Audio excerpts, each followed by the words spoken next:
दादरमध्ये शिवसेना भवनासमोर मोठाले बॅनर लावले होते. काय लिहिलं होतं त्याच्यावर? ठाकरेंचा सेवक तोच नगरसेवक. हा प्रकार म्हणजे लोकशाहीवर उघड उघड निर्लज्ज असा प्रहार आहे. जनतेने निवडलेले प्रतिनिधी हे लोकांचे सेवक असतात, कोणाच्याही घराण्याचे गुलाम नाहीत. पण इथं तर स्पष्ट सांगितलं जातंय, मुजरा कर तेव्हाच पद मिळेल. ही कोणती मानसिकता आहे? माध्यमांवर बातमी दिसताच म्हणे चुकून बॅनरवर छापलं म्हणून आता ते बॅनर उतरवले. पण त्यातून यांची खरी मानसिकता चुकून का होईना बाहेर आली, एवढंच. संविधानाने दिलेल्या अधिकारावर चालणाऱ्या या महाराष्ट्रात कुणालाही कुणाचा सेवक होण्याची गरज नाही. जे हात जोडून उभे राहतील त्यांनाच पद देण्याची भाषा हा लोकशाहीचा अपमान आहे की नाही?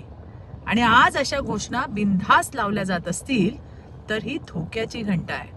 संविधान वाचवाच्या बोंबा मारणाऱ्यांकडूनच संविधानाला धोका कसा निर्माण होतो हे या बॅनरने उघड झाले. लक्षात ठेवा, पालिकेत ठाकरेंचा नाही, जनतेचा सेवक लोक निवडून देतील. धन्यवाद. जय हिंद, जय महाराष्ट्र.